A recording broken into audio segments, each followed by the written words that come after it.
A California judge today ordered a couple to face trial on torture and child abuse charges after prosecutors presented evidence their children were subjected to years of filth, starvation and cruelty that included beatings with a wooden paddle and caging them as punishment. Riverside County Superior Court Judge Bernard Schwartz found probable cause that David and Louise Turpin abused 12 of their 13 children for years.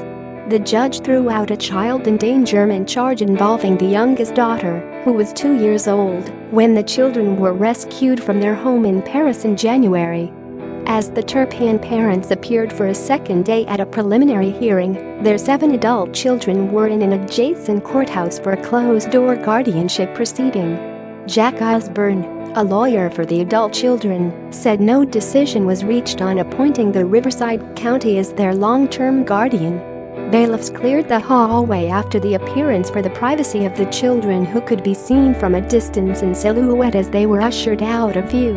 Disturbing details emerged during Wednesday's preliminary hearing in the Turpin case, including how the victims were fed moldy pies, whipped with belts and choked for watching a Justin Bieber music video.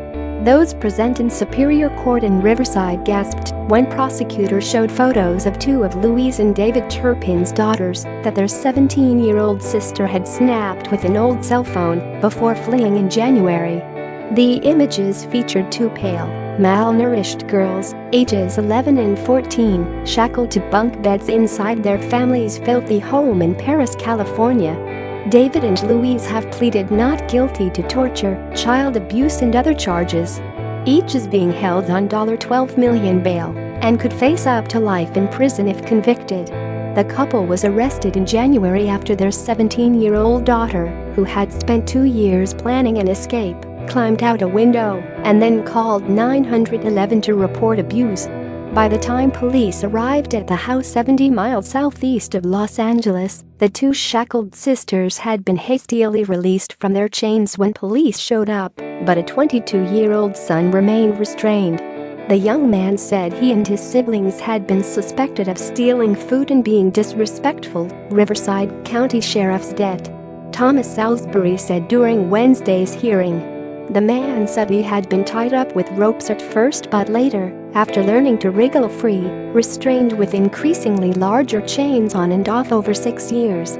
Sheriff's Deputy Daniel Brown said one daughter told him that she knew her sister had contacted police when she heard a knock at the door and saw flashing lights outside the window.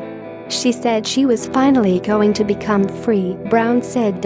Senior investigators with the county district attorney's office testified that doctors and medical records showed some of the children were severely malnourished and had muscle wasting, with some adult children being 32 pounds underweight.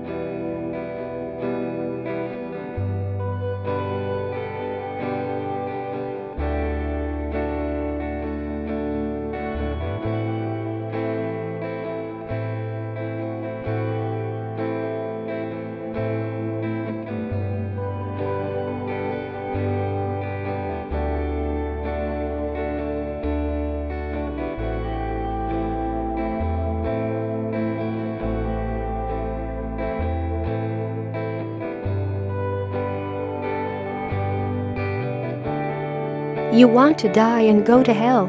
There was no breakfast, and recently lunch and dinner had been combined into one meal that included peanut butter and bologna sandwiches, a frozen burrito and chips.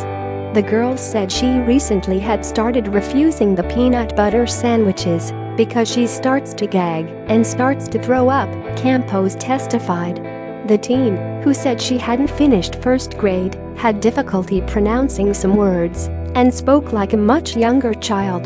The girl planned her escape for 2 years and was terrified as she climbed out a window to freedom, according to Campos's testimony.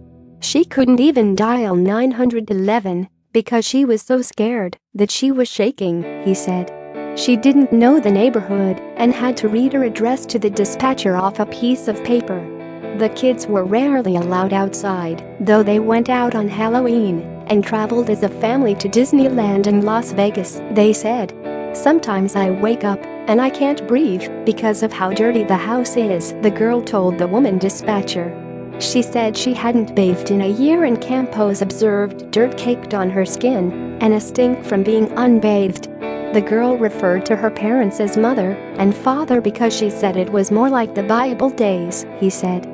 She reported that her father pulled down her pants and put her on his clothed lap in a recliner chair in the TV room when she was 12. She said she didn't like it and pulled up her pants and that he told her not to tell anyone, Campos said.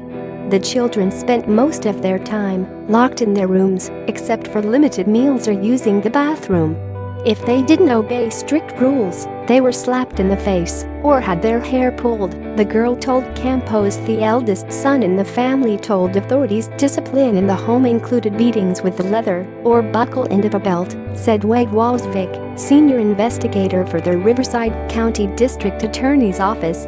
Years earlier, when the family lived in Texas, he said the beatings involved a switch, the paddle and the oar, and the siblings were sometimes placed in cages.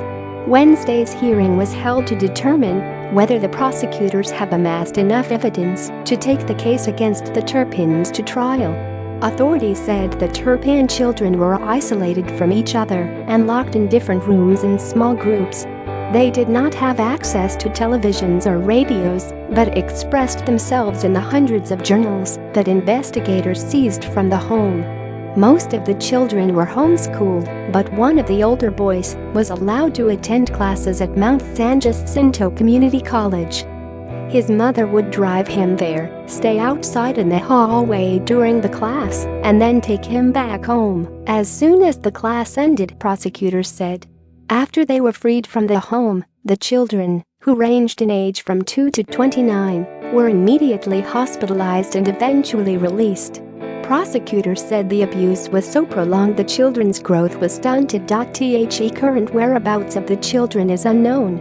A spokeswoman for the county's social services department declined to discuss the case. Jack Osborn, an attorney appointed to represent the couple's 7 adult children, said earlier this year they were doing well. They have participated in music therapy programs, made crafts, and world-famous cellist Yo-Yo Ma held a special concert for them. They communicated with their younger siblings over Skype. They're happy, they are wanting to move forward, they do not want to dwell on the past, and they want their identity to be now and going forward, the things they hope to do, the dreams they have. They do not want people to think of them only as a possible victim, but as young adults setting off on their lives, he told the Riverside Press Enterprise newspaper in February. The hearing is scheduled to resume Thursday.